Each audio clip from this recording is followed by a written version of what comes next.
तो हम पढ़ रहे हैं क्लास 10 का मैथ, चैप्टर नंबर 3, और चैप्टर का नाम है linear equation in two variables. इससे पहले मैं 5 लेक्चर अपलोड कर चुका हूँ। ये लीनियर इक्वेशंस का फिजिक्स लेक्चर होगा, और इसके अंदर हम आज वर्ड प्रॉब्लम्स देखेंगे। मैंने आपको एलिमिनेशन मेथड बता दिया है, सब्स्टिट्यूशन मेथड भी बता दिया है, और आपको सिलेबस के बारे में भी इंट्रोड्यूस कर दिया। तो एक बार आप देख लेना पीछे वाले लेक्चर। तो आज मैं बस सीधा वर्ड प्रॉब्लम देखेंगे, और कोई जो भी कुछ क्वेश्चन है वे देखेंगे। अब देखिए, पहला क्वेश्चन जो है मैं रीड करने के लिए जा रहा हूँ, आप उसको एक बार अपनी बुक में देख लेना कि क्वेश्चन क्या लिखा हुआ है। क्वेश्चन कह रहा है कि पहले तो मैं ये करता हूँ कि क्वेश्चन नंबर जो 2 है, इसके पार्ट दे दिए इसने नीचे। उस वो कह रहा है कि form pair of linear equations in the following problems. आपको पहले क्या करना है कि जो प्रॉब्लम्स है उनकी लीनियर इक्वेशन बनानी होगी, एंड फाइंड देयर सॉल्यूशन, और फिर उनके सॉल्यूशन निकालने होंगे। इफ़ दे एग्जिस्ट, यदि भी एग्जिस्ट करते हैं तो बाय द एलिमिनेशन मेथड, और एलिमिनेशन मेथड से आपको इनको सॉल्व करना है। देखिए, मैंने आपको ये बताया था कि अगर आपसे कोई मेथड का नाम ना दे तो आप सब्स्टिट्यूशन मेथड और एलिमिनेशन मेथड दोनों में से किसी से भी सॉल्व कर सकते हो। अगर नाम दे दिया, पर्टिकुलर नाम दे दिया, तो हम आपको उसको इसी से सॉल्व करना पड़ेगा। तो देखिए, अब ये और एक और बात, ये जो वर्ड प्रॉब्लम होती है, वर्ड प्रॉब्लम के अंदर दो तीन चीज़ें हो सकती है कि आपकी इंग्लिश कैसी है, क्योंकि अगर आप क्वेश्चन को समझ नहीं पाए तो फिर आप उसको मैथमेटिकल फॉर्म में कन्वर्ट नहीं कर सकते हो। और दूसरी प्रॉब्लम क्या होती है कि अगर आपका मैथमेटिक्स ठीक नहीं है तो मतलब सॉल्व करने में दिक्कत आ सकती है। तो मैं आपको ये मतलब दो चीज़ों पर आपकी कमांड होना ज़रूरी है, और इस ये कमांड तभी आती है जब आप प्रैक्टिस करते हो। तो हम यहाँ पर प्रैक्टिस भी करेंगे दूसरे क्वेश्चनों की, जो बोर्ड के आए हुए क्वेश्चन जो है पिछले साल 2011 से, उन सब की स्टडी करेंगे, एक्सेप्ट जो सिलेबस से निकाल दिए गए आपके, उनको नहीं करना है। तो मैं यहाँ पर क्वेश्चन करा देता हूँ, क्वेश्चन पढ़ता हूँ एक बार कि क्वेश्चन नंबर 2 का पार्ट 1 क्या है। उसने बोला है कि if we add 1 to the numerator and subtract 1 from the denominator, a fraction reduced to 1, it becomes 1 upon 2 if we only add 1 to the denominator. What is the fraction? तो देखिए, आपको पता होगा कि जो फ्रैक्शन की फॉर्म होती है, एक सेकेंड,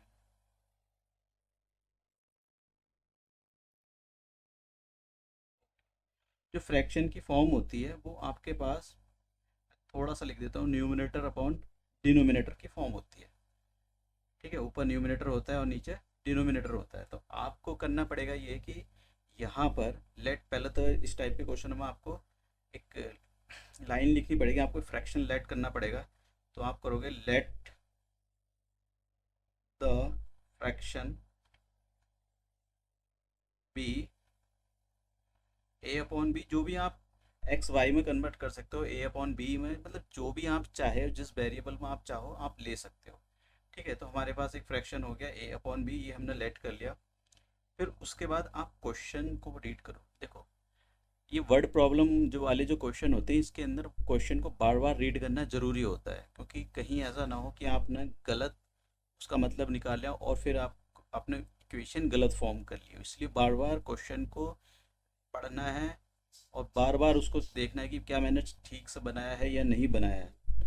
उसने बोला है कि if we add 1 to the numerator and subtract 1 from the denominator, fraction reduce to 1। इसका मतलब ये हुआ कि जो हमारे पास फ्रैक्शन लिखा हुआ ए अपॉन बी, इसने क्या है, if we add 1 to the numerator, इसने न्यूमिनेटर में 1 ऐड कर दिया। ओके, फिर क्या बोला है, सब्ट्रैक्ट 1 फ्रॉम द डिनोमिनेटर, और डिनोमिनेटर में से इसने 1 को सब्ट्रैक्ट कर दिया है। तो जो फ्रैक्शन है वो ए अपॉन बी की फॉर्म का बना। तो क्रॉस मल्टीप्लाई करते हैं हम यहाँ पर, तो ये आ जाएगा A plus 1 equal to B minus A, B minus 1।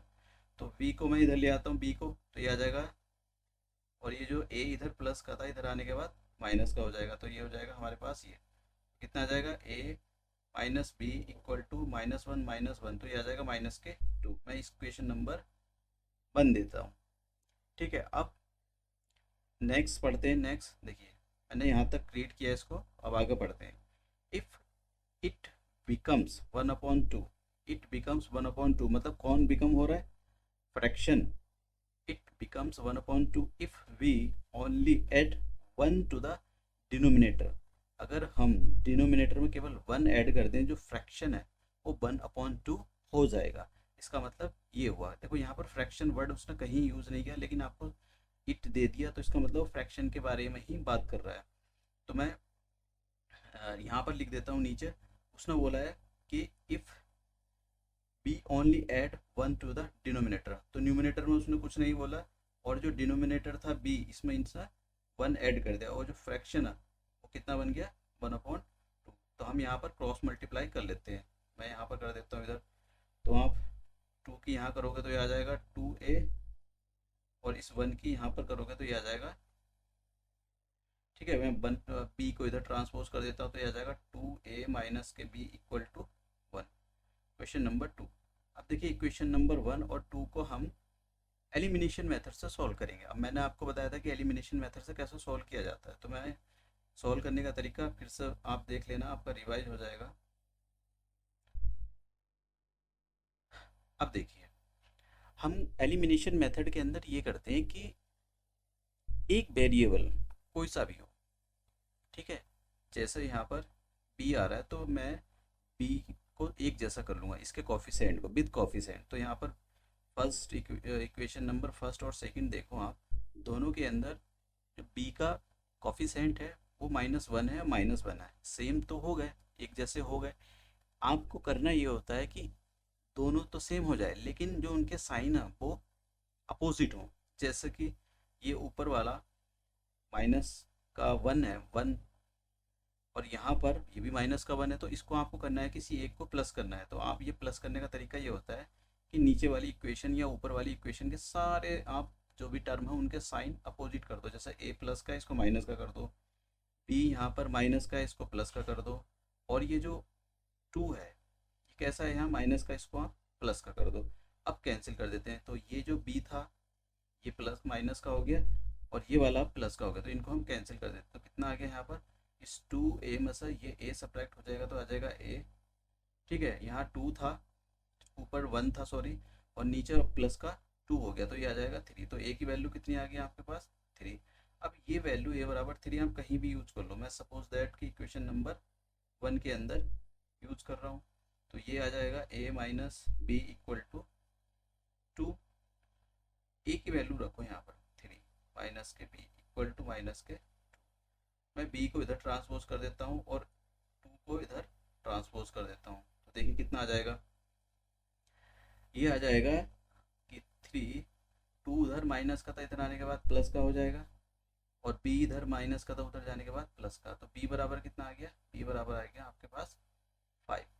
तो देखिए हमारे पास जो फ्रैक्शन बनेगा, फ्रैक्शन कितना आ जाएगा, फ्रैक्शन आ गया हमारे पास, फ्रैक्शन a अपॉन बी की फॉर्म का हमने लेट किया था, तो फ्रैक्शन कितना आ जाएगा, a की वैल्यू यहाँ पर आ गई -2, सॉरी -2 नहीं है, b की वैल्यू आ गई हमारे, a की वैल्यू आ गई 3 और b की वैल्यू आ गई 5। तो जो फ्रैक्शन आया 3/5 आया, तो ये हमारे पास आंसर हो गया।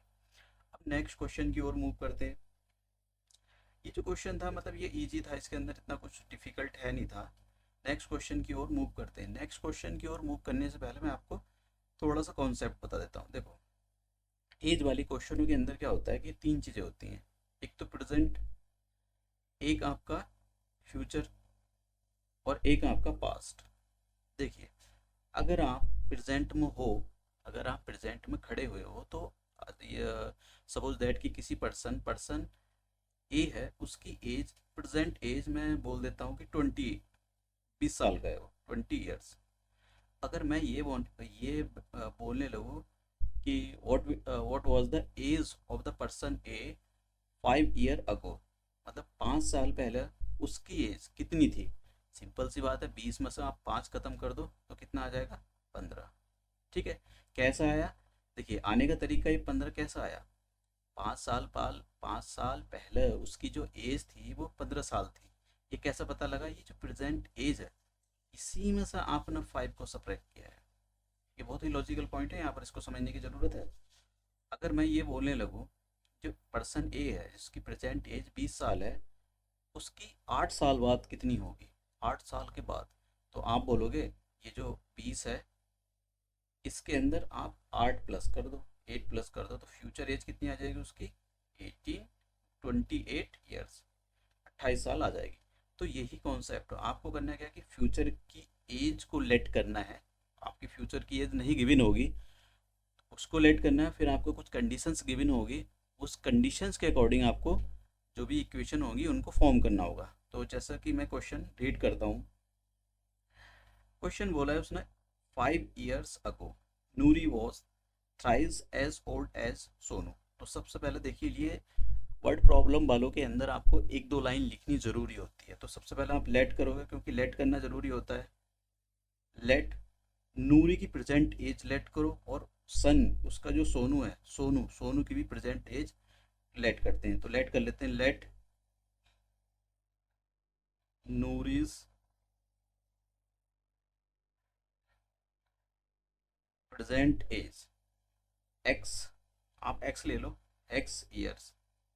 देखो ईयर्स लगाने जरूरी है यहाँ पर। और सोनू की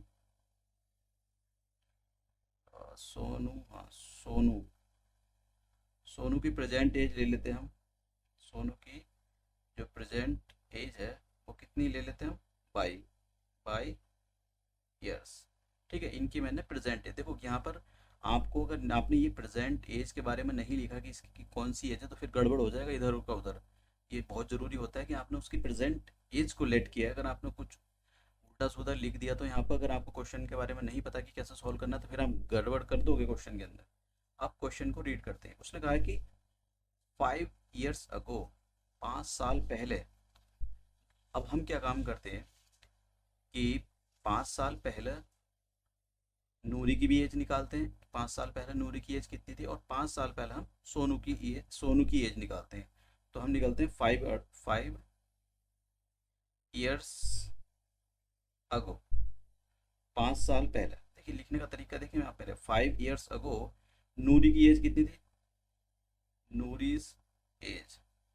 ठीक है, नूरी एज इक्वल कितनी हो जाएगी, देखिए प्रेजेंट एज नूरी की इस टाइम एक्स है, और 5 साल पहले, ठीक है नहीं, 5 साल पहले का मतलब आप इसमें से 5 सब्ट्रैक्ट कर दो और ईयर्स लगा दो।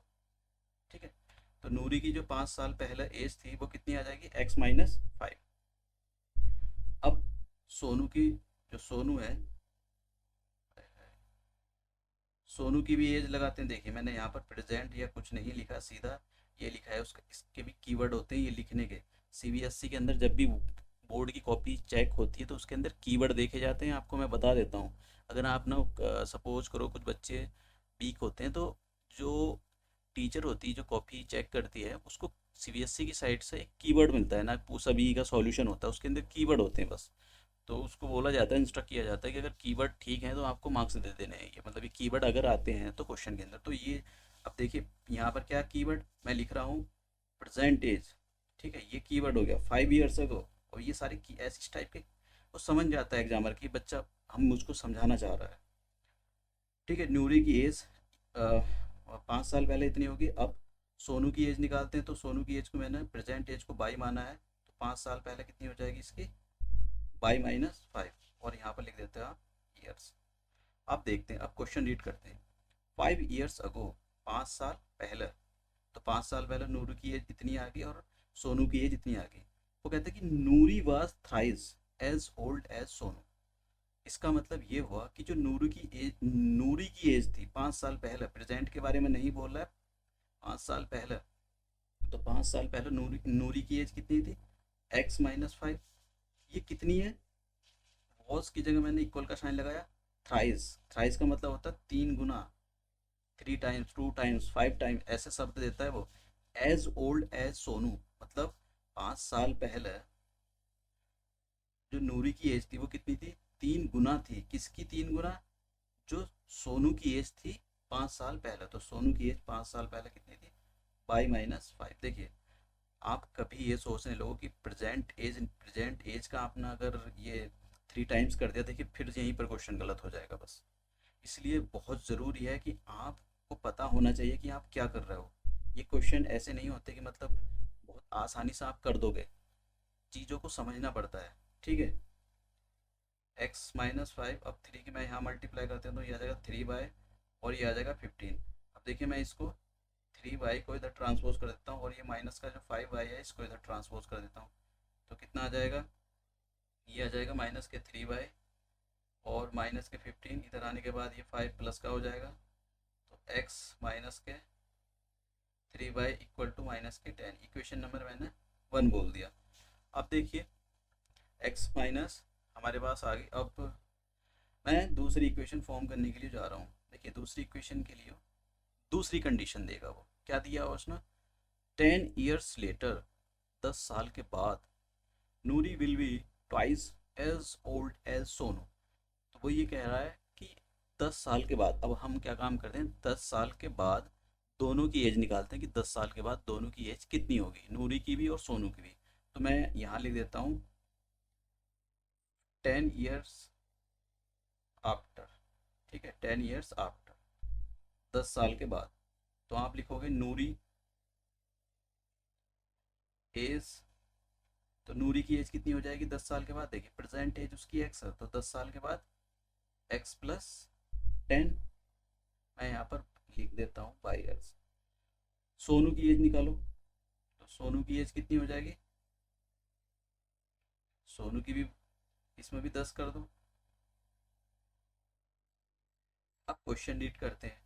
उसने बोला है कि जो नूरी है, ये Noori will be twice as old as Sonu, मतलब जो नूरी की एज है 10 साल के बाद वो कितनी है, 10+x+10 equal two will be, मतलब 10 साल के बाद इसकी एज कितनी होगी, ये जो लिखा हुआ है ट्वाइस, ट्वाइस का मतलब यहाँ पर 2 लगा दो। किसका ट्वाइस करना है आपको, जो सोनू की एज होगी 10 साल के बाद। तो सोनू की एज 10 साल के बाद कितनी है यहाँ पर, तो आप अंदर मल्टीप्लाई कर दो, x-10 इक्वल टू, इसकी यहाँ करोगे 2 बाय, और ये आ जाएगा आपके पास 20। तो आप 2 बाय को इधर ले आओ और इस 10 को उधर ले जाओ, तो सीधा ये भी 10 इधर प्लस का था, उधर जाने के बाद माइनस का हो जाएगा, तो 20 में से 10 सब्ट्रैक्ट करोगे तो कितना आ जाएगा 10। इसको इक्वेशन नंबर 2 दे दो। अब देखिए हमारे पास दो इक्वेशन आ गई, एक तो इक्वेशन आ गई है x-3 बाई इक्वल टू -10, और एक इक्वेशन आ गई हमारे पास x-2 बाई इक्वल टू 10। अब मैं नेक्स्ट पेज ले रहा हूँ,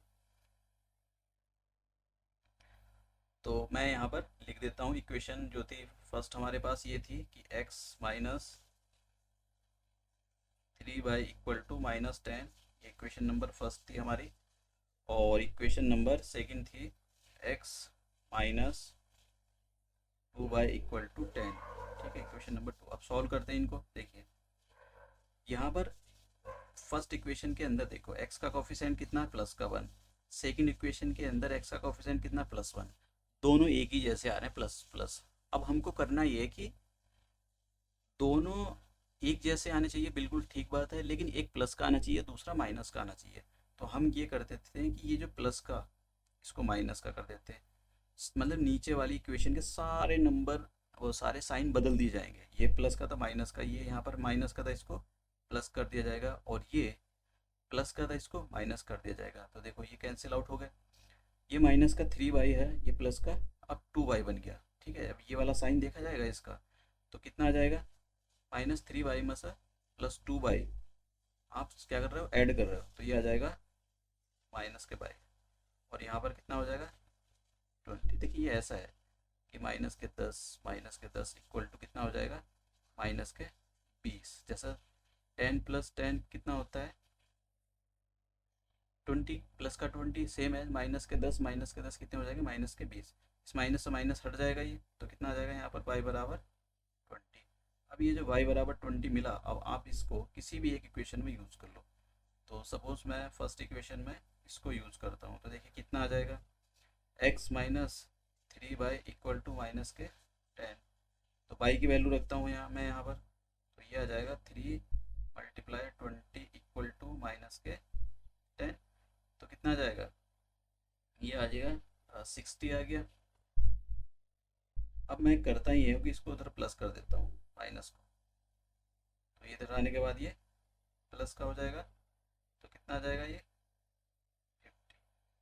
तो आप क्या लिखोगे, ये नूरी की एज थी तो आप लिखोगे नूरी। क्वेश्चन के अंदर रीड कर लो, देखो क्वेश्चन के अंदर क्या बोला है उसने। क्वेश्चन के अंदर बोला कि how old are the Noori and the Sonu, मतलब प्रेजेंट एज पूछ रहा है। तो नूरीज की प्रेजेंट एज, प्रेजेंट एज कितनी आ गई 50 साल। आप लिखो 50 ईयर्स की है वो। और जो सोनू था तो आप लिखो सोनू की प्रेजेंट एज। तो सोनू की प्रेजेंट एज कितनी आ गई यहाँ पर, ये इक्वल आ जाएगी 20 ईयर्स। वाई की जो वैल्यू आई, वाई की वैल्यू देखो आप 20 है। ठीक है, अब ये था हमारे पास दो आंसर हो गए। तो देखो ये एक लिखने का वे होता है क्वेश्चन में, कि आपको थोड़ा एग्जामर आपको फुल मार्क्स दे, ना कि कहीं अभी आपका वो रेड पेन चला कर कहीं एक दो मार्क्स कट कर ले। तो सिस्टमेटिक वे से लिखी जाती हैं चीज़ों को। नेक्स्ट क्वेश्चन की ओर मूव करते हैं। अब देखिए क्वेश्चन ये, तो पहले मैं आपको यहाँ पर कॉन्सेप्ट बता देता हूँ कि कॉन्सेप्ट क्या है, और उसके बाद में हम क्वेश्चन को समझते हैं। देखिए जो 2 डिजिट के नंबर होते हैं, 2 डिजिट नंबर, आप देखो कि 10 से स्टार्ट करो और 90 तक जाओ। ठीक है, तो ये जो नंबर होते हैं ये इस फॉर्म के होते हैं, 10x+y। अभी बताऊंगा कि ये क्या चीज़ें होती हैं, किस फॉर्म के होते हैं। देखो आपके ये इसको समझना इसलिए ज़रूरी होता है, क्वाड्रेटिक इक्वेशन आएगी तो वहाँ पर इन्हीं क्वेश्चनों को आप वन वेरिएबल से करोगे, क्वाड्रेटिक इक्वेशन फॉर्म करके। तो ये कॉन्सेप्ट यहाँ भी समझना ज़रूरी होता है और वहाँ भी समझना ज़रूरी है, क्योंकि ऐसा नहीं है कि यहाँ पर कुछ अलग और वहाँ पर कुछ अलग, बस वहाँ पर ऑटोमेटिकली वो वन वेरिएबल में बदल जाता है, उसको वन वेरिएबल में कन्वर्ट कर देती है, वो कंडीशन ऐसी देता है। अगर नहीं दी, अगर एग्जाम के अंदर आपको पता ही नहीं लगेगा कि ये क्वाड्रेटिक इक्वेशन का चैप्टर है या फिर लीनियर इक्वेशन का, तो आप किसी भी कर दो, किसी से भी कर दो, आंसर दोनों दो ही आएंगे उसके। वो सीखेंगे हम उस चैप्टर के अंदर। अब देखिए ये इस फॉर्म के होते हैं, जैसे कि मैंने यहाँ पर एक लिया नंबर 56 लिया, एग्जाम्पल ले लेता हूँ। तो आप इस 56 को क्या ऐसे ना लिखोगे कि 10 × 5 + 6, आप देख लो वापस यही नंबर आ जाएगा। तो ये जो नंबर लिखा हुआ है इसको ऐसे लिखा जाता है एक्चुअली। अगर मेरे पास यूनिट डिजिट, मान लो 2 डिजिट का नंबर है, उसकी यूनिट डिजिट 2 डिजिट का एक नंबर है और उसकी यूनिट डिजिट x है, और उसकी जो टेंस डिजिट है वो उसकी y है। तो आप कैसे लिखोगे, हमेशा यूनिट डिजिट इधर लिखी जाती है और टेंस डिजिट इधर लिखी जाती है, तो आप इसको ऐसे लिखोगे कि बाई एक्स। और आप जब आपको इसको नंबर बनाना हो, मतलब आंसर तो यहाँ से आ जाता है, लेकिन जो प्रोसेसिंग में यूज़ होता है वो ये होता है। तो आप इसको इस फॉर्म में लिख सकते हो। एक तो ये बात कि सपोज करो मैं यहीं पर बता रहा हूँ इस क्वेश्चन, फिर मैं इरेज कर दूंगा इसको, जिसको भी इसको नोट्स लिखने या लिख लेना, कि जैसे मेरे पास 2 डिजिट का एक नंबर है, तो यूनिट डिजिट अगर मेरे पास 2 डिजिट का एक नंबर है, उसकी यूनिट डिजिट x है और जो टेंस डिजिट है उसकी वो y है। तो नंबर कैसा बनेगा, तो नंबर बनेगा 10y + x। ठीक है, अब इसका रिवर्स नंबर क्या होता है, रिवर्स वाला भी कॉन्सेप्ट है कि नंबर को रिवर्स कर दिया जाए। तो रिवर्स जो नंबर होता है उसके अंदर डिजिट को इंटरचेंज कर देता है। फॉर एग्जांपल जैसे यहाँ पर y था, यहाँ x आ जाएगा इसकी जगह, और यहाँ पर x था इसकी जगह y आ जाएगा। तो ये आ जाएगा हमारे पास, ठीक है, रिवर्सिंग नंबर इसको बोला जाता है। न्यू, वो ऐसा भी बोल देता है न्यू नंबर, मतलब कुछ भी बोल देता है, वो न्यू नंबर बोल देता है। और इसको बोला जाता है, मतलब वो नंबर ही बोल देगा क्वेश्चनों के अंदर, या फिर सीधा ये बोलेगा ओरिजिनल नंबर। तो अब मैं ये सब इरेज कर रहा हूँ, और आप जो है ये इसको, मतलब कॉन्सेप्ट था ये।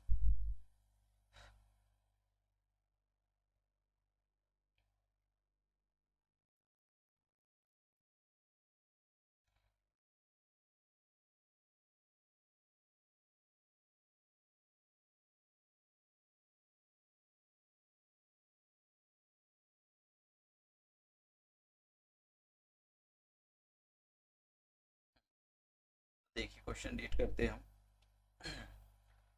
तो क्वेश्चन क्या है कि sum of digits of a 2 digit number be 9।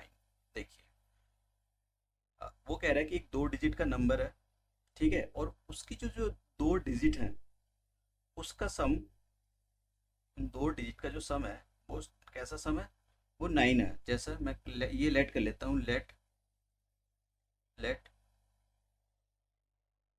Unit digit of a 2 digit number equal to x. X ले लो यूनिट डिजिट, कोई फर्क नहीं पड़ता है उससे, ठीक है। और tens digit, tens digit of a 2 digit number कितनी हो जाएगी, वाई हो जाएगी। तो 2 डिजिट का नंबर क्या होगा, टू 2 डिजिट का नंबर होगा वो कैसा हो जाएगा।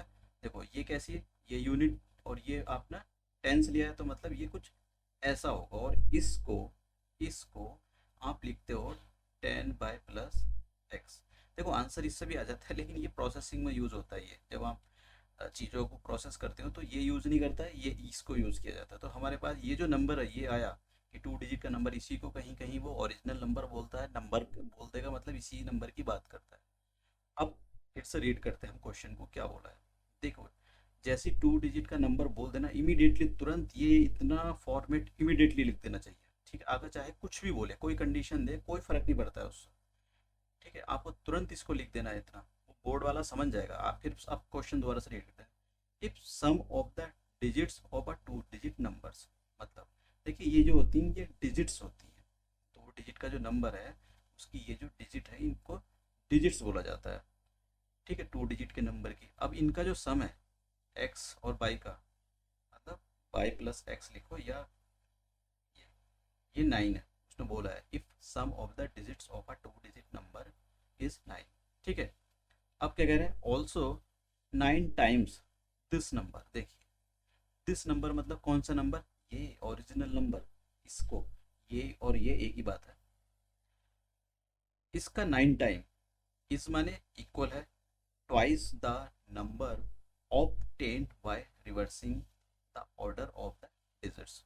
देखिए वही कह रहा है कि आपको एक रिवर्स नंबर मिल जाएगा। रिवर्स नंबर कैसे मिलेगा, ये जो नंबर लिखा है ना इसकी डिजिट को रिवर्स कर दो। तो मैं यहाँ इधर ले रहा हूँ कि ये जो नंबर है ये कितना है 10/x, इसी को ओरिजिनल नंबर, इसकी अगर आप डिजिट को रिवर्स करोगे तो क्या मिलेगा आपको, ये, ठीक है। तो ये रिवर्सिंग नंबर है। अब रिवर्सिंग नंबर आपको कितना मिला, 10x+y मिला, और ओरिजिनल नंबर ये था। अब इक्वेशन को जरा रीड करते हैं क्या बोलता है। वो कह रहा है कि आपको ना ऑल्सो 9 टाइम्स दिस नंबर, किसका, इसका, इसका 9 टाइम्स कर देते हैं। चलो कर दिया हमने। इस है तो इक्वल लगा दो, ट्वाइस, ट्वाइस का मतलब मल्टीप्लाई हो रही है, किससे मल्टीप्लाई हो रही है, द नंबर ऑब्टेन, जो नंबर आपको मिला कैसे मिला, by reversing the order of the digit. तो मैंने इस नंबर की डिजिट को रिवर्स करके जो नंबर मिला ये 10x+y, ये सिस्टम, ठीक है। अब बस मैं यहाँ मल्टीप्लाई कर देता हूँ, तो ये 9 था, तो जब आप मल्टीप्लाई करोगे तो ये आ जाएगा 90/, और आप यहाँ करोगे ना 2x और 2y। तो हम सारी चीज़ों को एक साइड कर लेते हैं। तो देखिए आपकी मर्जी, आप इसको यहीं रहने दो, और ये जो 90 है उसको ट्रांसपोज कर दो, उससे कोई फ़र्क नहीं पड़ता, बस आपकी कैलकुलेशन ठीक होनी चाहिए। ये 9 लिखा हुआ है तो कितना आ जाएगा, 9 20x। देखिए अब कितना आ जाएगा, ये लिखा हुआ है -9 और ये लिखा 2, तो कितना आ जाएगा -88। तो ये आ गया हमारे पास -88, ठीक है। अब हम क्या करते हैं, इन दोनों को सॉल्व करते हैं। तो सॉल्व कर लेते हैं।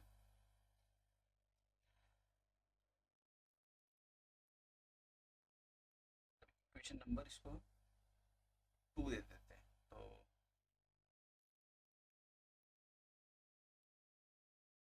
एक सेकंड फिर से मैं देख लेता हूँ कितना आ गया। 9 टाइम्स कर दिया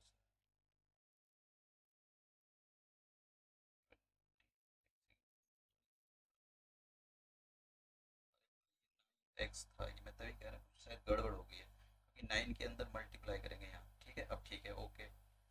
तभी कह रहा है कि ऐसा तो इक्वेशन फॉर्म ही नहीं होनी चाहिए। अब देखिए, इसको मैं इधर ट्रांसपोज कर देता हूँ, तो 9x minus 20x equal to minus के 88। ठीक है, तो अब इसमें से आप निकालो तो कितना बचेगा, माइनस के 11x, तो ये बचा माइनस के 88y। अब आप क्या काम करो, इसको इधर ट्रांसपोज कर दो, तो ये प्लस का हो जाएगा। देखो, मैं आपको एक बात बता दूं, इसको एलिमिनेशन मेथड से करना है, कभी आप सब्स्टिट्यूशन मेथड से करके बैठ जाओ, वरना तो वो काट देगा आपके मार्क्स। यहाँ पर सब्स्टिट्यूशन मेथड का कॉन्सेप्ट बिल्कुल एकदम सटीक फिक्स हो रहा है। अगर आप चाहो तो इसको आगे सब्स्टिट्यूशन मेथड से कर सकते हो, बहुत ईजी हो जाएगा, लेकिन उसने बोला एलिमिनेशन मेथड से करना है। ठीक है, तो मैं क्या करता हूँ, इस वाली इक्वेशन से 11 बाहर ले लेता हूँ, माइनस का ले लो उसको कोई फर्क नहीं पड़ता, चलो माइनस का ही ले लेता हूँ। तो कितना आ जाएगा, ये प्लस का आ जाएगा और ये माइनस का 8y हो जाएगा इक्वल टू 0। उसको 0 ले जाता हूँ मैं, तो कितना आ जाएगा, x minus 8y equal to 0। अब मेरे पास इक्वेशन नंबर 2 बची। अब ये इक्वेशन 2 और ये जो इक्वेशन नंबर 1 है, कौन सी, 9, इनको सॉल्व कर लेता हूँ। ये है इक्वेशन नंबर 2, कभी आप गलत से सोच लो, ये इक्वेशन नंबर 1 है। तो देखिए, मैं इसको यहीं सॉल्व कर दूंगा। ये एक्स, इस वाली इक्वेशन का ये भी प्लस में, ये भी प्लस में, तो मैं इस वाली इक्वेशन के सारे साइन अपोजिट कर देता हूँ। देखिए, ये प्लस का हो गया, ये माइनस का होगा, एक जैसे कैंसिल हो गया, तो कितना आ गया, अब क्या बचा है, ऊपर माइनस का 8y और नीचे माइनस का बाई, तो कितना आ गया 9y। अब ये कितना आ जाएगा, ये ऊपर 0 है, नीचे माइनस के ये, तो कितना आ जाएगा, y बराबर यहाँ से कट के y बराबर आ जाएगा 1। ठीक है, तो y की वैल्यू मिल गई अब 1। अब ये y बराबर जो आपको 1 मिला, आप किसी भी इक्वेशन में रख दो, चाहे इसमें रख दो। ये जो इक्वेशन नंबर 2 थी, मैं इधर कर देता हूँ, आप कर लेना उसको, मेरे पास स्पेस की ज़रा थोड़ी कमी है। मेरे अगर मैं टैब में आकर लिखता हूँ तो मेरे लिए ये सारी चीज़ों को देखना बार बार बड़ा मुश्किल हो जाता है, कहीं गलत होने के चांसेस हो जाते हैं। तो x minus 8y equal to 0 और y की वैल्यू 1 लिख देता हूँ, तो कितना आ जाएगा, x, ये आ जाएगा 8। ठीक है, तो नंबर देखो, आप यहाँ वैल्यू रख दो, सीधी वैल्यू रखो, आंसर देगा बिल्कुल। x की वैल्यू 8 और y की वैल्यू कितनी आ गई यहाँ पर, तो कितना आ गया आंसर इसका, 81। तो जो नंबर था वो कितना था, 81 था। अब हम एक काम करते हैं कि क्वेश्चन को रीड करते हैं कि क्या पूछा है उसने। कभी कभी फाइंड द नंबर, देखिए आपको यहाँ पर क्वेश्चन के अंदर तो नंबर ही पूछा है कि नंबर क्या है, लेकिन कभी कभी ऐसा पूछ लेता है कि what is the reverse number. तो अभी सबको ऐसा लगता है कि मतलब सीधा एकदम क्वेश्चन, जिन्हें ना ध्यान से नहीं पढ़ा, मैं बोलता हूँ जो कई बार पढ़ना है आपको क्वेश्चन को 2-3 बार, मेनली एप्लीकेशन, आपको पता होना चाहिए कि जवाब देने से पहले किसका जवाब देना है। पता लगा आप क्वेश्चन में कुछ और पूछा था, सॉल्व कर दिया पूरा क्वेश्चन, जो मेन चीज़ पूछी थी वो आपने लिखी नहीं, तो आपके मार्क्स काट लिए जाएंगे। नेक्स्ट क्वेश्चन की ओर मूव करते हैं। देखिए, फिर से मैं यही बोलूँगा कि यहाँ पर मतलब बोर्ड के अंदर पैनिक होने की ज़रूरत नहीं है। अगर आप एक शार्प अगर आप एक स्लो लर्नर भी हो, तो अगर आप एक आपने रेगुलर स्टडी करी है, तो आपने या आपने जैसे भी की है, आपको पैनिक नहीं होना है। जैसे बहुत स्कूल के अंदर टीचर बहुत डराते हैं, आपको बहुत प्रेशराइज करते हैं, घर पर भी प्रेशराइज पेरेंट्स करते हैं, दूसरे लोग सभी करते हैं, आपको प्रेशराइज नहीं होना। अगर देखो, रिप्रोड्यूस एग्जाम में आपको ही करना है, कोई दूसरा नहीं आ सकता है। दिमाग आँख के अंदर है, आपका दिमाग चलेगा, आपका हाथ चलेगा, बस और कोई नहीं। अगर आपका दिमाग डिस्टर्ब हो गया तो आपका हाथ चलना बंद हो जाएगा, इसलिए आपको परेशान नहीं होना है। अगर आप परेशान हो गए ना, तब समझ लो खेल खत्म, फिर कुछ नहीं हो सकता है, आप सही को भी गलत कर दोगे। इसलिए आपको ये सब डरना वरना नहीं है, टीचर डराते रहते हैं कि ये वो, कुछ भी नहीं होना है, आपको डरने की कोई ज़रूरत नहीं है। तो मैं क्वेश्चन, डरने से बजाय आप चीज़ों पर काम करना सीखो, ना कि डरो। देखो, डरना एक अच्छे इंसान की खास बात ये होती है, वो डरता नहीं है। वो देखता है क्या प्रॉब्लम है और उस प्रॉब्लम के सॉल्यूशन के ऊपर काम करना करता है, ना कि डर के बैठ जाता है। तो इसलिए आपको डरना नहीं है, सॉल्यूशन पर काम करना है कि क्या सॉल्यूशन है इनके, वो कैसी भी प्रॉब्लम हो सकती है। हालांकि सोसाइटी हमारी ये सब नहीं सिखाती, हमारी सोसाइटी काफ़ी कंजर्वेटिव होते जा रही है और है भी। अब देखिए मैं क्वेश्चन रीड करता हूँ। हमको सारी चीज़ें ऐसी सिखाई जाती हैं जो एक डर का माहौल पैदा कर देते हैं, गलत चीज़ें सिखाई जाती हैं। चलो छोड़ो, कहाँ सुधरते लोग। अब हम क्वेश्चन नंबर नेक्स्ट पढ़ते हैं। ये क्वेश्चन है हमारे पास, तो अब देखिए समझिए क्या कह रहा है। Meena went to Meena went to a bank to withdraw 2000 rupee. Meena bank गई और उसने 2000 रुपये विड्रॉ किए। ओके, मैंने यहाँ पर फुल स्टॉप था, तो ये यही रोक गया। अब आगे बढ़ते हैं। She asked the cashier to give her 50 रुपये एंड 100 रुपये नोट्स ओनली। वो कहती कैशियर से कि आप मुझको केवल 50 रुपये और 100 रुपये के नोट ही देना, ठीक है। Meena got 25 notes in all, और मीना को 50 रुपये और 100 रुपये के केवल 25 नोट मिले। मतलब उसको 2000 रुपये निकालने थे, तो उसको केवल 25 नोट मिले। और पैसे कितने निकाले उसने? 2000 रुपये। ठीक है, कंडीशन है। देखिए ये वाला क्वेश्चन बोर्ड के पॉइंट ऑफ व्यू से काफ़ी इंपॉर्टेंट है, अगर आपने इसको समझ लिया तो। मतलब डिफिकल्ट नहीं है, इजी है, बस थोड़ा सा एक समझ का फेर है। Found how many notes of the 50 रुपये एंड 100 रुपये सीरियसली। अब क्वेश्चन के अंदर ये पूछ रहा है कि उसको ये जो टोटल 25 रुपये मिले थे, इसके अंदर कुछ 50 रुपये के नोट थे और कुछ 100 रुपये के नोट थे। तो यही पूछ रहा है कि 50 रुपये के कितने नोट थे और 100 रुपये के कितने नोट थे, ये क्वेश्चन के अंदर वो पूछ रहा है। तो देखिए अब सिंपल सी बात है, हम क्या काम करेंगे, पहले ये लेट कर लेंगे कि 50 रुपये के कितने नोट थे उसके पास वेरिएबल में और 100 रुपये के कितने नोट थे। तो हम सबसे पहले ये लेट कर लेते हैं। तो लेट कर लेते हैं हम कि 50 रुपये के उसके पास एक्स नोट थे या ए नोट थी, जो भी आप समझो, जैसा भी आप लोगों। तो लेट कर लेते हैं कि number of the 50 rupee notes, let late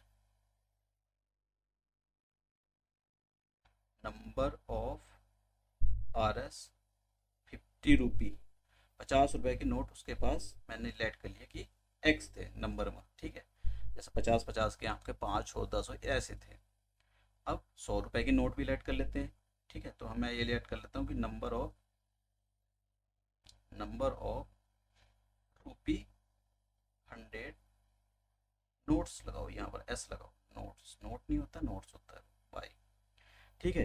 अब देखिए उसने बोला, एक कंडीशन तो ये है कि उसने टोटल जो पैसे निकाले,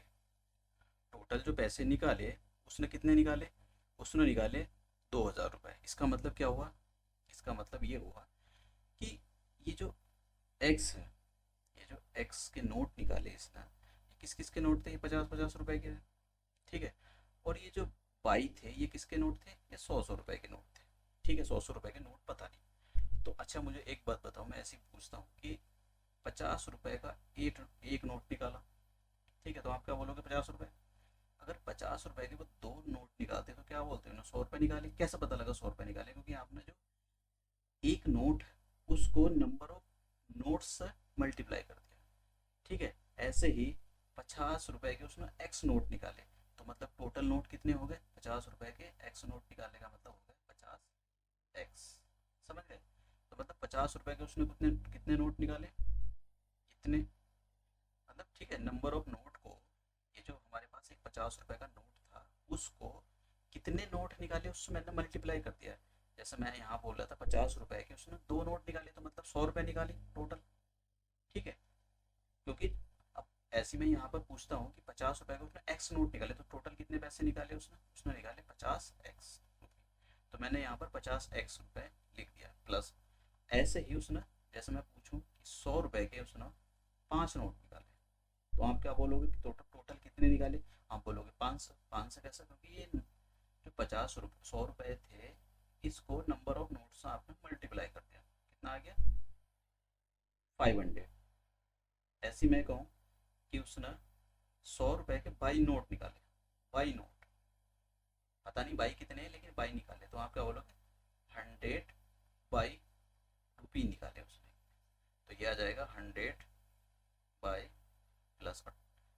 टोटल इतने पैसे, टोटल इतने पैसे, टोटल उसने कितने निकाले, 2000,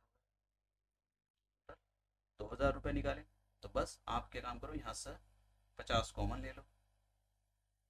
देखिए मैं आपको एक बात बता देता हूँ फिर से, जहाँ कहीं भी कॉमन आ रहा हो ना उसको इमीडिएटली निकालो, कहीं भी आप पढ़ रहे हो, क्योंकि वो एक कैंसर की तरह काम करता है, आपको पता भी नहीं होता, आपकी कैलकुलेशन को काफ़ी डिफिकल्ट कर देता है। तो मैं ये 50 जो है इस ब्रैकेट के मल्टीप्लाई में इधर आने के बाद डिवाइड में आ जाएगा, तो आप लिखोगे इक्वल टू 2000 अपॉन ये, तो कितने से चला जाएगा ये, एक जीरो से जीरो गया और 5 से इसको कर दो तो कितना आ जाएगा 40। इक्वेशन नंबर 1 दे दो। अब सेकेंड इक्वेशन देखिए, सेकेंड इक्वेशन फर्स्ट इक्वेशन तो यहाँ से बनी है, इसका जो मतलब लिखा था उसने, ये सेकेंड इक्वेशन बनेगी यहाँ से। उसने कहा कि जो 50 रुपए के उसने एक्स नोट निकाले और 100 रुपए के जो बाई नोट निकाले, ये एक्स और बाई ये केवल उसने 25 नोट निकाले हैं, मतलब एक्स प्लस बाई की जो संख्या है वो केवल 25 है। देखिए दूसरी इक्वेशन बड़ी इजी बन गई। बस सॉल्व करते हैं। फर्स्ट इक्वेशन के अंदर जो x का कोफिशिएंट है वो प्लस का 1 है, और सेकेंड इक्वेशन के अंदर जो x का कोफिशिएंट है वो भी प्लस का 1 है। तो यही तो हमको चाहिए होता है कि दोनों के कोफिशिएंट सेम मिल जाए, लेकिन उनके जो साइन है वो अपोजिट होने चाहिए। यहाँ पर तो दोनों के साइन एक है, तो एक का साइन कोई सा अपोजिट करना पड़ेगा। कैसे करेंगे, करते ही ये कि किसी, जैसे ये जो इक्वेशन है मैं यहाँ पर दिखा देता हूँ, ये प्लस का था इसको माइनस का, ये प्लस का था इसको माइनस का, ये प्लस का था इसको माइनस का, मतलब सारे उल्टे कर देते हैं। ये हो गया कैंसिल, तो कितना बचा 2 बाई, इस इक्वेशन में ऊपर वाली में प्लस का था, ये माइनस का, तो कितना आ जाएगा बाई। अब देखिए, अब 40 में से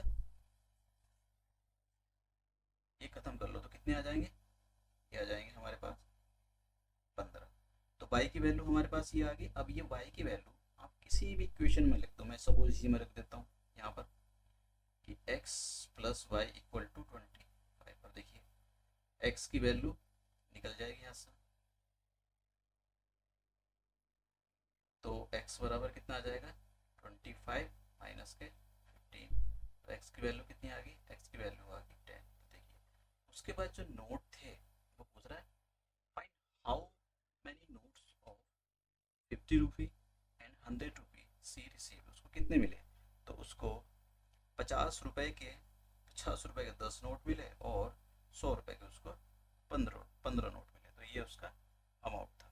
ठीक है, चलो क्वेश्चन मतलब मुश्किल नहीं होते, इजी होते हैं। बस आपको करना ये है कि पेशेंस रखना है, क्वेश्चनों को बार बार रीड करना है। एप्लीकेशन आपके हाथ इतनी जल्दी नहीं आती है, ये तो एनसीईआरटी के शायद कुछ ही क्वेश्चन है जो आप कर ले जाओगे, रट वट के कर लोगे। अगर बोर्ड में यही आ गए तो अच्छी बात है, अगर नहीं आए बाहर के क्वेश्चन तो उसके लिए आपको प्रैक्टिस करनी पड़ती है। इसीलिए एप्लीकेशन 8 क्लास से सिखाई जाती है, 8 से 9th में भी है और फिर आपके पास 10th में भी, क्योंकि उनको पता है कि एप्लीकेशन काफ़ी वाइड होती है। चलो ठीक है, आप प्रैक्टिस करते रहो, मुझको कमेंट बॉक्स में जो भी क्वेश्चन पोस्ट करने कर देना, भेज देना, सबको सॉल्व कर दूंगा कैसे भी हो। और बोर्ड के क्वेश्चन सॉल्व करेंगे हम, पिछले साल के क्वेश्चन भी सॉल्व करेंगे। तो देखिए क्वेश्चन नंबर करते हैं। इनका कोई इलाज नहीं, सही बताऊँ, इनका तो एक ही इलाज होता है कि आपका या तो मैथमेटिक्स बहुत अच्छा हो, ठीक है, और या फिर आप बहुत ज़्यादा प्रैक्टिस कर रहे हो, उसका कोई इलाज नहीं है। नेक्स्ट क्वेश्चन, मैंने मतलब 15 साल हो गए मुझको, मतलब 15 साल बीत चुके हैं, 16वां साल चल रहा है पढ़ाते पढ़ाते। यही प्रॉब्लम आती है यहाँ पर स्टूडेंट्स को कि क्योंकि उनका जिनने वैरायटी ऑफ क्वेश्चन किए हुए हैं उनको प्रॉब्लम नहीं आती है, वो समझ जाते हैं। अब कोर्स प्रॉब्लम उनको भी आती है अगर कोई नई एप्लीकेशन डिफिकल्ट सी आ गई, लेकिन वो कर ले जाते हैं ये सारी। चलो ठीक है, पढ़ते हैं हम क्या बोलते हैं। A lending library has a fix charge. एक लैंडिंग लाइब्रेरी है, मतलब एक लाइब्रेरी है, वो आपको बुक वगैरह शायद देती होगी। Has a fix charge for a first 3 days। अगर आप उस लाइब्रेरी से, सपोज करो कि आपने 10 दिन के लिए बुक ले ली कोई, तो वो चार्ज किस पर लगाएगा, पहला तो उसका he has the fix charge, मतलब पहले 3 दिन के लिए उसका फिक्स चार्ज है, ठीक है। और जो बचे रिमेनिंग 7 days, उसके डेज के हिसाब से कि पहले डेज पर कुछ लेता होगा, दूसरे मतलब ऐसी कुछ डे के हिसाब से, एंड एडिशनल चार्ज, सॉरी उसने एडिशनल चार्ज हो जाए, उसने पर डे के हिसाब से नहीं, additional, and additional charge for each day thereafter. अब ये जो क्वेश्चन था, एक ये पीछे क्वेश्चन था एक उसी के जैसा है कि वो फिक्स्ड वो कर देती है, हाँ डिस्टेंस वाला शायद था। तो अब वो 3 दिन तक उसका फिक्स चार्ज है और 3 दिन के बाद उसका एडिशनल चार्ज लगना शुरू हो जाता है। ठीक है, अब हम ये चार्ज वाली जैसी बात आती है तो हम सबसे पहले उसका फिक्स फर्स्ट 3 डेट का जो फिक्स चार्ज है उसको लेट कर लेते हैं, और जो आगे चार्ज होता है हर एक डे का उसको एक्स्ट्रा यानी एडिशनल चार्ज को भी लेट कर लेते हैं। तो लेट कर लेते हैं, let the fix charge, fix charge for the first 3 day. ठीक है, फॉर द फर्स्ट, इसमें दिया हुआ है क्वेश्चन के अंदर, मैं अपनी साइड से कुछ नहीं लिख रहा हूँ, फर्स्ट 3 डेज। तो पहले के लिए मैंने बोला कि चलो एक्स रुपी है, एक्स रुपी है, ठीक है एक्स रुपी बोल दिया मैंने कि उसका जो चार्ज है वो एक्स रुपी है, ओके। फिर एडिशनल चार्ज आप सीधा लिख दो, एडिशनल चार्ज, एडिशनल चार्ज उसका कितना है, एडिशनल चार्ज है उसका 12 22 रुपी, ये मैंने यहाँ से लिख लिया। अब क्वेश्चन को फिर से रीड करते हैं। Lending library has a fixed charge for our first 3 days, पहले 3 दिन के लिए फिक्स चार्ज है, and additional charge for each day thereafter, और उसके बाद 3 दिन के बाद उसका चार्ज फिक्स हो जाए, मतलब एक एडिशनल चार्ज देना पड़ेगा उसको। अब सरिता ने क्या किया, सॉरी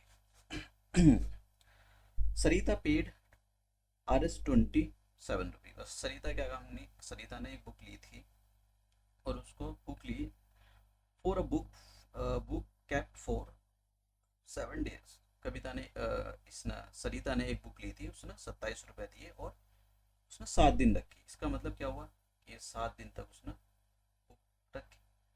3 दिन तो उसका चार्ज जो होगा वो फर्स्ट 3 डेज का चार्ज तो एक फिक्स होगा, और जो आगे 4 दिन बचे हैं उसका चार्ज पर डे के हिसाब से उसका लग रहा होगा कि भाई 22 रुपी per day additional charge.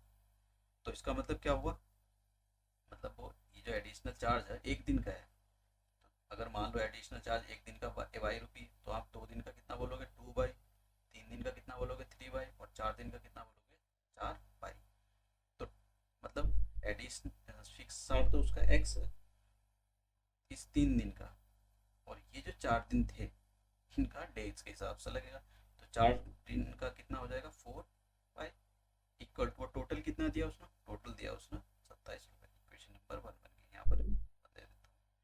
Next question, next sorry next वो करते हैं। वाइट सुशी पेड 21 रुपी, और सुशी ने क्या किया है, दूसरा कैरेक्टर है यहाँ पर सुशी, उसने 21 रुपये दिए किसके लिए, फॉर द बुक, एक बुक उसने भी ली थी। सी कैप्ट 5 डेज, उसने 5 दिन रखी। तो सुशी क्या काम करेगी, 3 दिन का तो फिक्स चार्ज देगी और 2 दिन का वो पर डे के हिसाब से देगी। जैसा हमने कहा कि पर डे का हिसाब, पर डे का जो जो एडिशनल चार्ज है वो 22 रुपी है, तो 1 दिन का तो बाई, 2 दिन का 2 बाई।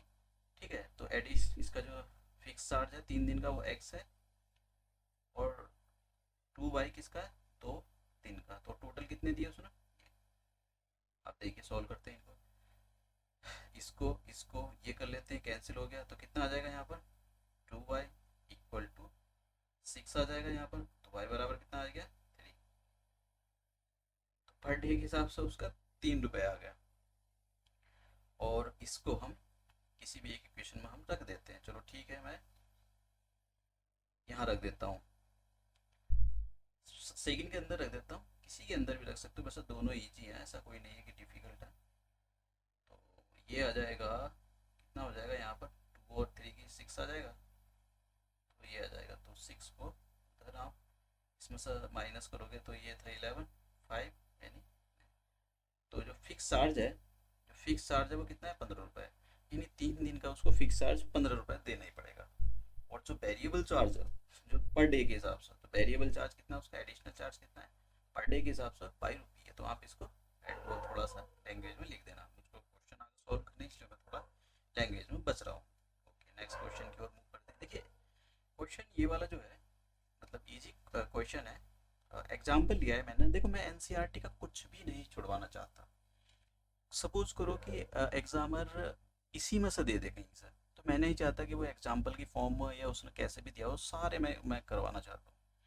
प्लस बोर्ड के देखिए मैं दो चीज़ तो बिल्कुल नहीं छुड़वाना चाहता हूँ। बोर्ड के जो पिछले साल के आए हुए हैं वो बिल्कुल डिक्टो ऐसे ही आ जाते हैं, और एनसीईआरटी बिल्कुल नहीं। हो सकता है मैं जो भी क्वेश्चन हैं मतलब मुझको लगता है मेरे एक्सपीरियंस में मैं वो सारे क्वेश्चन आपको करवा दूंगा, उनकी काफ़ी प्रैक्टिस करा दूंगा। अब आपको कोई क्वेरी वगैरह हो, आपकी कोई प्रॉब्लम हो, तो आप मुझको कमेंट कर देना, मैं उसको सॉल्व कर दूंगा, कोई क्वेश्चन वगैरह जो भी कुछ है।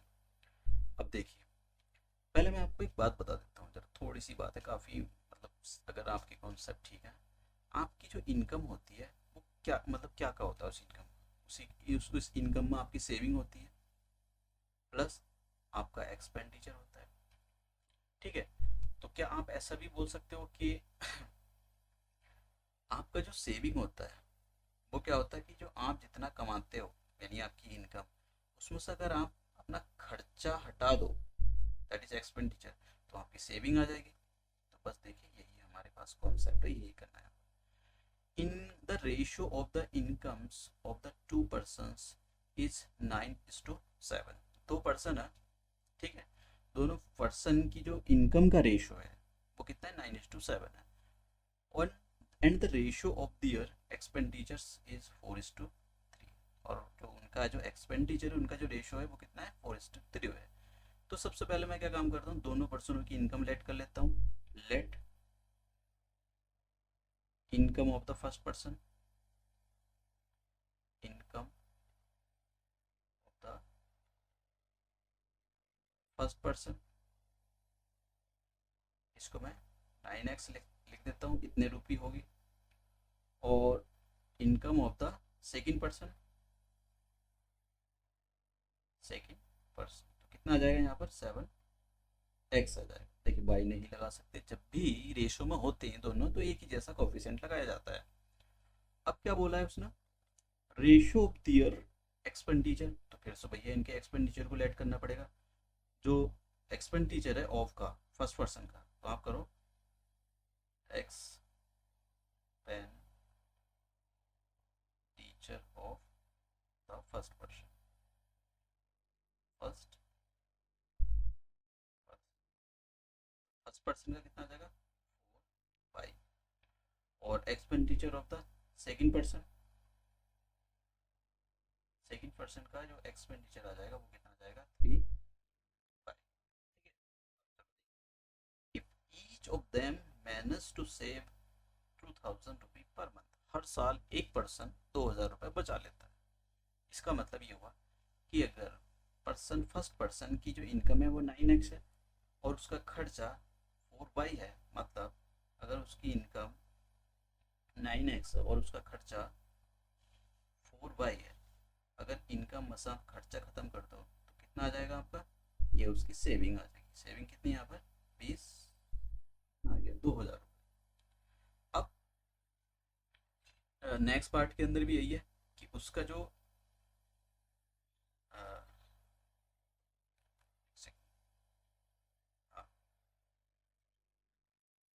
नेक्स्ट पार्ट में उसने बोला है कि दूसरे पर्सन के बारे में, कि दूसरे पर्सन का जो, सॉरी ये 7 है, मैं यहाँ लिख देता हूँ 7x उसका इनकम है और एक्सपेंडिचर जो उसका 3/5, और वो भी कितना बचा लेता है, ये 2000 रुपये बचा लेता है।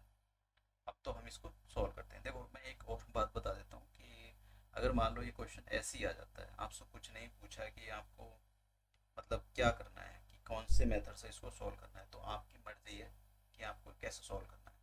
और आप कोशिश करना है कि इसको मतलब ज़्यादा डिफिकल्ट ना बनाओ। ज़्यादा डिफिकल्ट का मतलब कभी पता लगा आपने कुछ ही ऐसे उसको सॉल्व कर दिया कि और ज़्यादा डिफिकल्ट हो गया, तो फिर तो कुछ कह ही नहीं सकते और डिफिकल्ट होता ही चला जाएगा। तो देखिए कैसे सॉल्व करते हैं इसको। अब हम इक्वेशन नंबर, मैं इसको 1 डाल देता हूँ और इक्वेशन नंबर 2 डाल देता हूँ। अगर आपने इसको सब्स्टिट्यूशन मेथड से सॉल्व करा तो समझ लो महाभारत हो गया है। तो आपको ऐसा नहीं करना है, क्वेश्चन को डिफिकल्ट नहीं बनाना है। मैं क्या करता हूँ, मैं एक करता हूँ कि पाई के कोफिशिएंट को सेम कर लेता हूँ। ये पाई का कोफिशिएंट, अगर एक्स के कोफिशिएंट को आपने सेम करने की कोशिश की तो डिफ़िकल्ट सम एक्सटेंट, मतलब कैलकुलेशन डिफ़िकल्ट हो सकती है। अगर आपने वाई के कोफिशिएंट को सेम करने की कोशिश करी तो डिफ़िकल्टी थोड़ी कम हो जाएगी। कैसे देखिए, अगर मैं इस इक्वेशन को फर्स्ट को 3 से मल्टीप्लाई कर देता हूँ और इक्वेशन नंबर 2 को 2 से मल्टीप्लाई कर देता हूँ तो देखिए कितना आएगा। मैं 3 की तो ये आ जाएगा 27 और यहाँ पर आ जाएगा 12 इक्वल टू 6000। अब 2 की मल्टीप्लाई करने के लिए जा रहा हूँ तो ये आ जाएगा, सॉरी सॉरी ये तो गलत हो गया।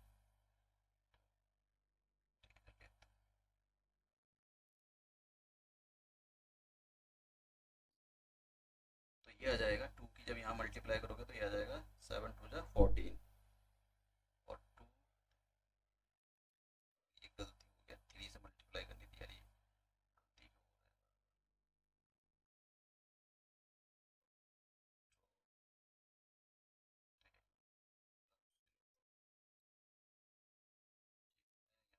ठीक पर ठीक मेरे दिमाग में ठीक चल रहा है।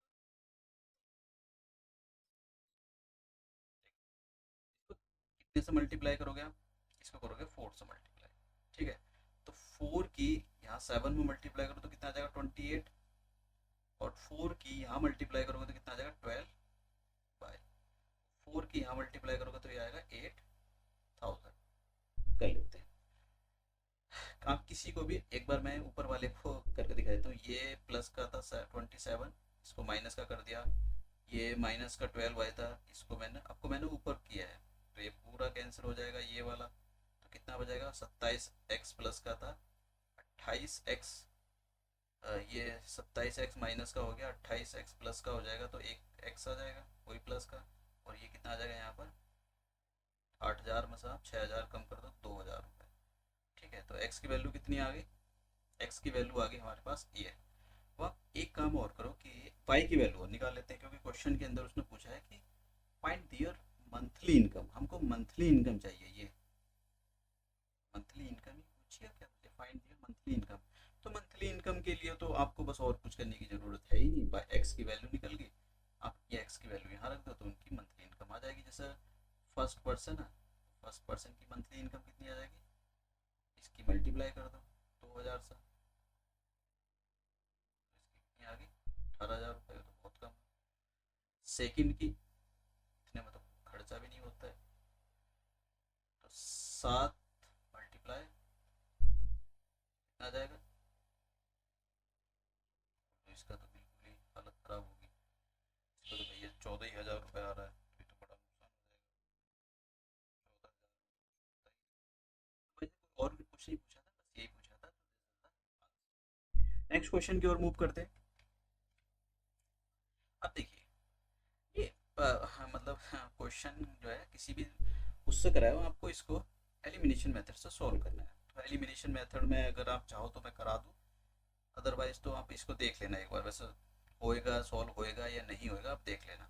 कि कोशिश करना है कि होता भी नहीं सॉल्यूशन भाई एलिमिनेशन मेथड से, होएगा या नहीं होएगा सॉल्व, ये सॉल्व हो सकता है नहीं हो सकता, मैंने आपको पीछे वाली क्लासों में बताया हुआ है।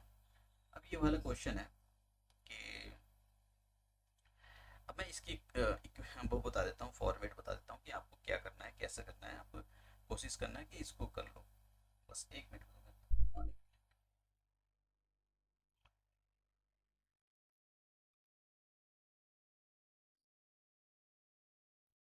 जैसे 2 डिजिट के नंबर की बात आई तुरंत इमीडिएटली महाभारत, वो सॉरी डिस्क्रिप्शन क्या, लेट यूनिट डिजिट, ठीक है, ऑफ अ 2 डिजिट नंबर।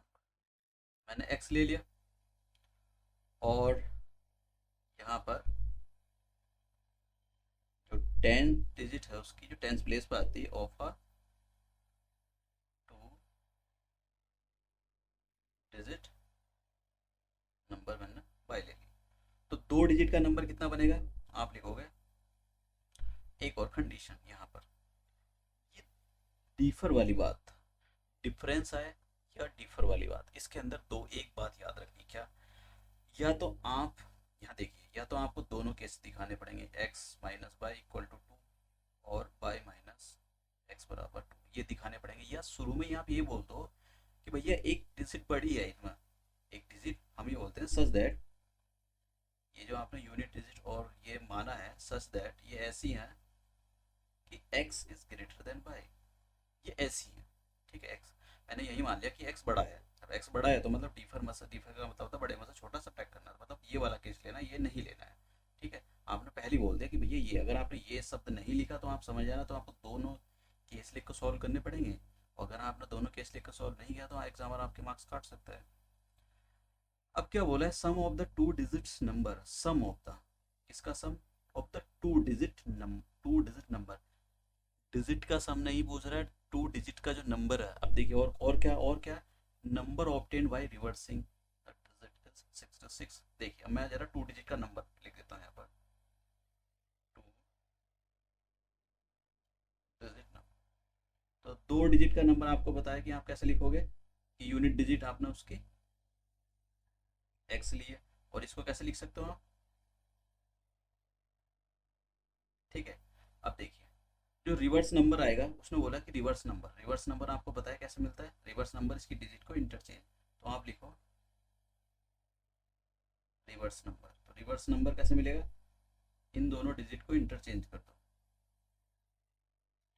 अब फिर से पूरा फुल स्टॉप तक रीड करते हैं, sum of the two digit number, किसका सम, एक तो दो डिजिट का जो नंबर है वो, and the number obtain by reversing the digits, जो दो डिजिट का ओरिजिनल नंबर था, ये इसकी डिजिट को, ये जो ओरिजिनल नंबर था इसकी डिजिट को रिवर्स कर दिया, जो नंबर मिला नया रिवर्सिंग नंबर, इसका और इसका सम है। कभी आप गड़बड़ कर दो वहां पर, इसका यानी इसका और इसका सम है 66, 10 y, और ये कितना आ जाएगा, तो ये आ जाएगा कितना हमारे पास 11, लेकर कॉमन बाहर निकाल दो इसको, और कैंसिल भी कर दो इक्वेशन नंबर फर्स्ट। दूसरा पढ़ते हैं, if digits of the numbers differ by 2। देखिए मैंने यहाँ पर ऊपर ही मान लिया है कि x बड़ा है y से, तो आगे मुझको दूसरा केस दिखाने की जरूरत ही नहीं है। तो बस मैं क्या करता हूँ, ये दोनों कैंसिल हो गए, तो कितना आ जाएगा 2x बराबर 8, तो x की वैल्यू कितनी आ गई। अब ये 4 बराबर किसी भी इक्वेशन में रख दो, कोई फर्क नहीं पड़ता, तो y प्लस ये, तो कितना आ जाएगा 4, तो y बराबर कितना आ गया,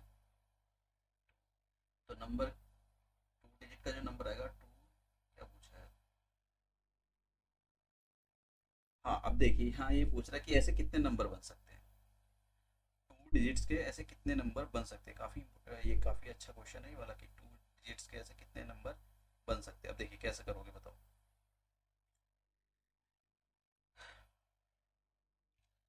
हमारे पास जो नंबर बना वो कैसा बना,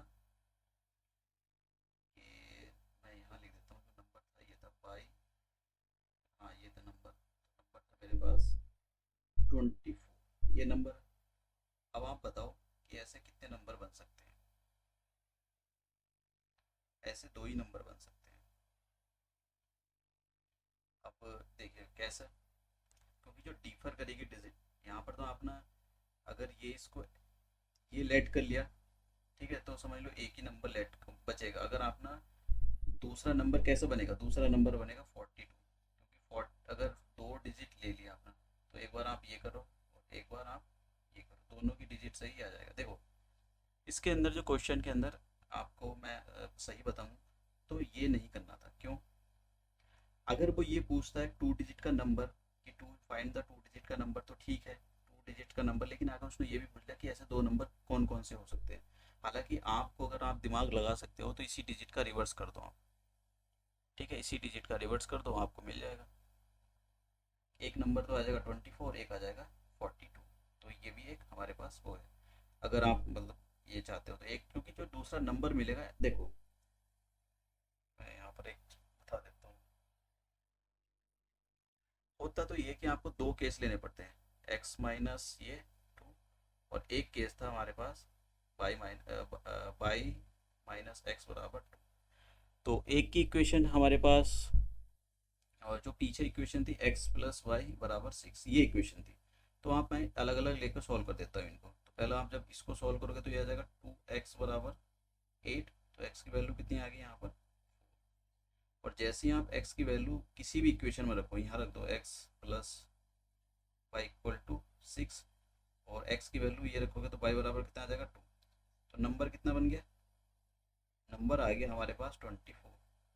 अब इस केस से लेकर अगर आप सॉल्व करते हो कि x plus y equal to 6, तो देखिए कितना आ जाएगा, कैंसिल हो गया तो कितना आ जाएगा यहाँ पर 2, वाई इक्वल टू 8, कैंसिल करो तो वाई बराबर कितना आ गया, वाई बराबर आ गया वाई बराबर 4, और x की वैल्यू आप निकालोगे तो x बराबर आ जाएगा, x की वैल्यू जब ये निकालोगे तो ये आ जाएगा 2। तो देखिए नंबर जो आएगा वो कितना आ जाएगा 40, ये नंबर आएगा। देखो नंबर देख, आप देख रहे हो डिजिट एक बस रिवर्स कर दी उसने। तो ये दो केस लेकर आपको दिखाने हैं। तो वो ये पूछ रहा है कि ऐसे कितने नंबर बन सकते हैं, भैया दो ही नंबर पॉसिबल है ऐसे। ठीक है, तो ये करने का मतलब एक तरीका होता है क्वेश्चन को। अगर आप पीछे अगर ये इसको ये लेट नहीं करते हो, कहीं काफ़ी जगह ये कहाँ गया है, ये वाला, ये इसको मैं हटा देता हूँ। आप दोनों केस दिखा देना, कोई फ़र्क नहीं पड़ता, उससे ज़्यादा टाइम नहीं लगता है, आप आराम के साथ दोनों केस दिखा सकते हो। ठीक है, तो ये था क्वेश्चन, और मैं देखता हूँ अगर कोई क्वेश्चन है क्या। तो अगर कोई क्वेश्चन नहीं है, ठीक है, तो ये यहीं ख़त्म करते हैं। मैंने एलिमिनेशन मेथड ही आ रहा है आपके यहाँ पर, मैंने वो कंप्लीट करवा दिया। अब मैं क्या करूँगा, पिछले साल की बोर्ड के सारे क्वेश्चनों का कलेक्शन आपके सामने रख दूंगा, सॉल्व कर दूंगा उनको। ठीक है, आपकी कोई क्वेरी प्रॉब्लम हो, थोड़ी प्रैक्टिस कराऊंगा कुछ क्वेश्चन की जो बोर्ड लेवल के क्वेश्चन होते हैं।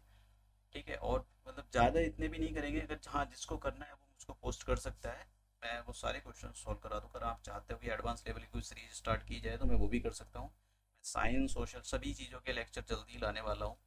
एक्चुअली मेरे साथ कुछ प्रॉब्लम ये है कि मुझको मेरा टाइम बहुत ही हेक्टिक है, मतलब मुझे बहुत मतलब मुश्किल होता है टाइम निकालना मेरे लिए, लेक्चर रिकॉर्ड करना, बहुत सारे क्लासेस देनी होती है मुझको। चलो ठीक है, नेक्स्ट क्लास में चलते हैं, थैंक यू।